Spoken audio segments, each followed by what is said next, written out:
बातमीपत्रामध्ये आता पाहणार आहोत सकाळच्या महत्त्वाच्या 100 बातम्या अतिशय वेगवान स्वरूपात सुरुवात करूया। चुकीचं काम करणाऱ्या अधिकाऱ्यांना आम्ही सोडणार नाही असा इशारा रोहित पवार यांनी दिलाय। चांगलं काम करतात त्यांचा सत्कार करतो, मात्र चुकीचं काम होत असेल तर त्यांना सोडणार नाही असं रोहित पवार म्हटले। खासदार सुनील तटकरे यांचा कर्जतमध्ये सत्कार सोहळा आयोजित करण्यात आलेला आहे। यावेळी राष्ट्रवादीच्या वतीने जोरदार शक्ती प्रदर्शन केलं जाणार आहे। आगामी स्थानिक स्वराज्य संस्थांच्या निवडणुकीच्या पार्श्वभूमीवर या सोहळ्याला महत्त्व प्राप्त झालं असून राष्ट्रवादीचे प्रमुख नेते या सोहळ्याला उपस्थित राहणार आहेत। आम्ही भाजप शिवसेना युतीसाठी प्राधान्य देणार, मात्र ती युती प्रामाणिकपणे झाली पाहिजे असं वक्तव्य आमदार संजय गायकवाड यांनी केलंय। तर स्थानिक स्वराज्य संस्थेच्या निवडणुकीसाठी 3-3 कोटींपर्यंत खर्च होतो असंही ते म्हटलंय। आता आपण मोठ्या प्रमाणात डिजिटल ट्रान्झॅक्शनकडे चाललो आहोत आणि बँकेचे सेव्हिंग अकाउंट देखील आपल्याला केवायसी करावे लागतं आणि त्यामुळे लाडके बहिणींसाठी ई केवायसी बंधनकारक करणं यात काही गैर नाही, अशी प्रतिक्रिया मंत्री चंद्रकांत पाटील यांनी व्यक्त केली आहे। मुख्यमंत्री जेव्हा सांगतात तेव्हा सर्वांनी ऐकलंच पाहिजे। मुख्यमंत्री फडणवीसांनी पडळकरांना समज दिली आहे आणि त्यामुळे आता गोपीचंद पडळकर भान ठेवून बोलतील असा विश्वास दीपक केसरकर यांनी व्यक्त केला आहे। आनंद दिघेंनी ज्यावेळेस शिवसेना घराघरात पोहोचवली त्यावेळेस संजय राऊत पाळण्यात झोके घेत होते। शहाजी बापू पाटलांनी दिघेंबाबतच्या वक्तव्यावरून राऊतांवर टीका केली आहे। भारत पाकिस्तान सामन्याच्या जाहिराती सोशल मीडियावर प्रसिद्ध करू नका असं पत्र शिवसेना उभाटाकडून सोनी वाहिनीला देण्यात आलंय। दरम्यान आधीच्या सामन्यात जाहिराती केल्या, मात्र आता जाहिराती करणार नाही असं आश्वासन सोनी वाहिनीकडून देण्यात आलंय।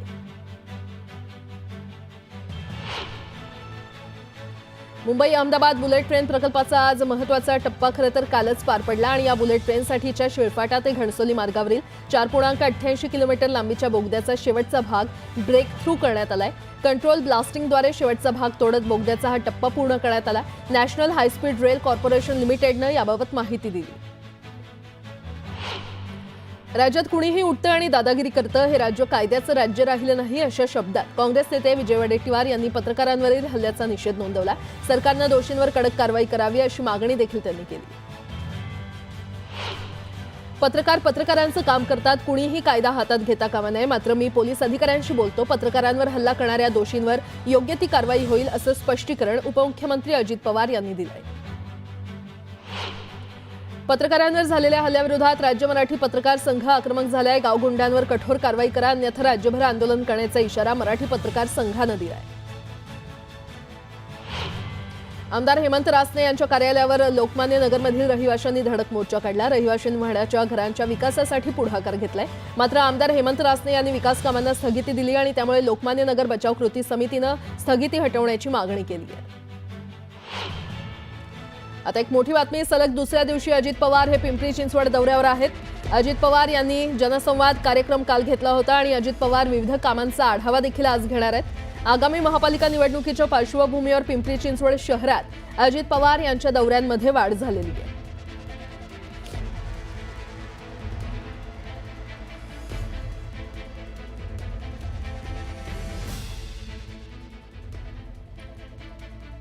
पुढची बातमी, मराठा समाजाला कुणबी प्रमाणपत्र देण्यासाठी राज्य सरकारनं काढलेल्या GR विरोधात ओबीसी नेते आक्रमक झालेत। काँग्रेस नेते आणि माजी मंत्री विजय वडेट्टीवार यांनी यावरून सरकारवर टीका केली आहे। नागपुरातील ओबीसी आंदोलनामध्ये बोलताना ओबीसींसाठी फडणवीस आशेचा किरण असल्याचं भुजबळ म्हणाले होते।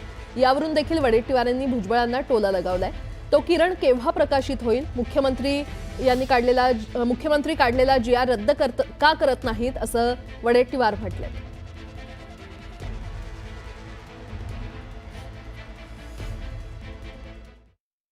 किंबहुना मी तुम्हाला सगळ्यांना सांगतो, मंत्रिमंडळात सुद्धा एकमेव आशेचा किरण आहे हे देवेंद्र फडणवीस, की जे आज समिती पाहिजे म्हटल्यानंतर समिती दिली, ताबडतोब सांगितलं ओबीसीचे पैसे सगळे द्या म्हटल्यानंतर द्यायला सुरुवात झाली, हा एकमेव, आणि सांगितलं त्यांनी की नाही खोटी सर्टिफिकेट असली तर त्याला सजा करू। भुजबळ साहेब का प्रयत्न करत नाहीत, बाहेर का बोलतायत? मंत्रिमंडळात बोलून तो GR कसा मुळावर आहे ओबीसीचा हे सांगून कॅबिनेटमध्ये त्यांनी तो GR रद्द करून घ्यायला पाहिजेत। मग आम्ही समजतो की आशेचा किरण हा मजबूत आहे, तो लोकांना प्रकाशित करत आहे ओबीसीच्या हक्काचं संरक्षण आशेचा किरण करत आहे. आशा दाखवून काय उपयोग आहे? आशा दाखवून उपयोग नाही. आशेचा किरण नको आहे आम्हाला या सगळ्या प्रक्रियेमध्ये न्याय देणारा किरण पाहिजे.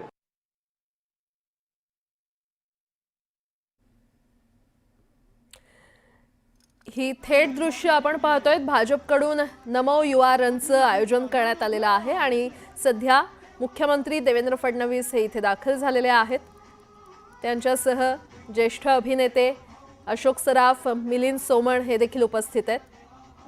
भाजपकडून नमो युवा रनचं आज आयोजन करण्यात आलेलं आहे. मुंबईतील कोस्टल रोडवर अनेक सेलिब्रिटी नमो युवा रनमध्ये सहभागी झालेले आहेत. मुख्यमंत्री देवेंद्र फडणवीस हे देखील दाखल झालेले आहेत आणि ते आता हिरवा झेंडा दाखवतील. व्यसनमुक्त भारतासाठी युवकांना स्पर्धेत सामील होण्याचं आवाहन भाजपकडून करण्यात आलंय. अभिनेते मिलिंद सोमण, अभिनेते आणि पद्मश्री अशोक सराफ देखील या नमो युवा रनमध्ये आज धावणार आहेत. सोबतच भाजप युवा मोर्चाचे राष्ट्रीय अध्यक्ष तेजस्वी सूर्या हे देखील यामध्ये सहभागी झालेत.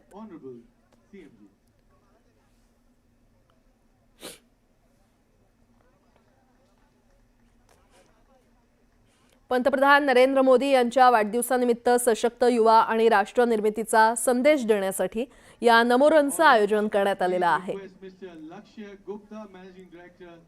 आणि अगदी थोड्याच वेळात मुख्यमंत्री देवेंद्र फडणवीस हे नमो युवा रनला हिरवा झेंडा दाखवणार आहेत. आपण पाहतोय अभिनेते मिलिंद सोमण देखील इथे उपस्थित आहेत आणि अभिनेते आणि पद्मश्री अशोक सराफ देखील या कार्यक्रमासाठी, या मॅरेथॉनसाठी उपस्थित आहेत. नमो युवा रनमध्ये ते देखील धावणार असल्याचं कळतंय.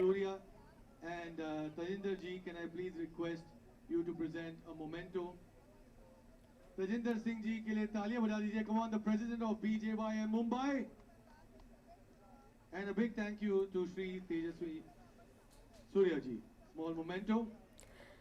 तर पंतप्रधान नरेंद्र मोदी यांच्या वाढदिवसानिमित्त सशक्त युवा आणि राष्ट्र निर्मितीचा संदेश देण्यासाठी या नमो रनचं आयोजन करण्यात आलेलं आहे. भाजप युवा मोर्चाचे राष्ट्रीय अध्यक्ष तेजस्वी सूर्या हे देखील यामध्ये सहभागी होत आहेत. General secretary BJYM to present a small memento.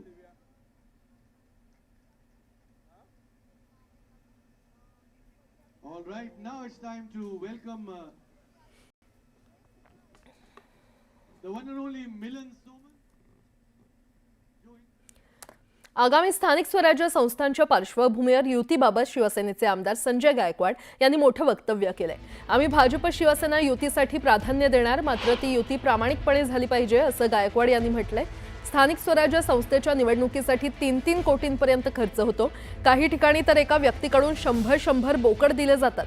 पैसे खर्च करून मातीत जायचं का? आता स्थानिक स्वराज्य संस्था सोप्या राहिल्या नाहीत असं वक्तव्य आमदार संजय गायकवाड यांनी केलं.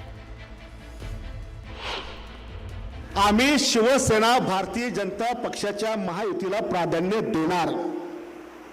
आम्हाला भाजप शिवसेना युती पाहिजे, ती प्रामाणिकपणे झाली पाहिजे. कारण आमदारकीला विधान आम्ही युती करतो, आम्ही लोकसभेला युती करतो आणि ज्याला छोट्या कार्यकर्त्यांची गरज येते आपण कार्यकर्त्याला वाऱ्यावर सोडतो. त्यांनी काय पैसे खर्च करून मातीत जायचं? आता काय जिल्हा परिषद, पंचायत समिती, नगरपालिका निवडणुका सोप्या राहिल्यात? 1-1, 2-2 कोटी, 3-3 कोटी, काही ठिकाणी तर 100 बोकडे एका जणाकडून. इतके महाग निवडणुकीमध्ये कार्यकर्ता उद्ध्वस्त होतो. आणि म्हणून प्रामाणिकपणे आमची पण इच्छा आहे की जे धोरण चिखलीचं ठरल, जे मलकापूरचं ठरल, जे खामगावचं ठरल, तेच धोरण जर बुलढाण्यात ठरत असेल तर आम्ही युतीला तयार आहोत. पुन्हा एकदा बातम्या पाहणार आहोत वेगवान स्वरूपात. राज्यात नवरात्रोत्सवात मुसळधार पाऊस पडणार आहे. विशेषतः मध्य महाराष्ट्र, कोकण तसंच मराठवाड्यात 26 सप्टेंबरपर्यंत पावसाचा जोर राहणार असल्याचा इशारा हवामान खात्यानं दिलाय. सातारा जिल्ह्यात गेल्या 4 महिन्यांपासून पाऊस सुरूच असून महाराष्ट्राची भाग्यलक्ष्मी असणारं कोयना धरणही 100% भरलंय. धरणात 105.25 TMC पाणीसाठा झालाय. तरी देखील यंदा गेल्या वर्षीपेक्षा 16 दिवस उशिरा धरण भरलं. याचबरोबर कोयनेसह इतर 5 प्रमुख प्रकल्प देखील पूर्ण क्षमतेनं भरल्यानं वर्षभराची चिंता मिटली आहे. गेल्या 6 महिन्यात राज्यात सरासरीपेक्षा 20% जास्त पाऊस झाला असून धरणं तुडुंब भरलेली आहेत. राज्यातील 35 धरणातून एकूण 3,18,859 क्युसेक इतका विसर्ग विविध नद्यांमध्ये सुरू असल्यानं नद्यांना पूर आलाय.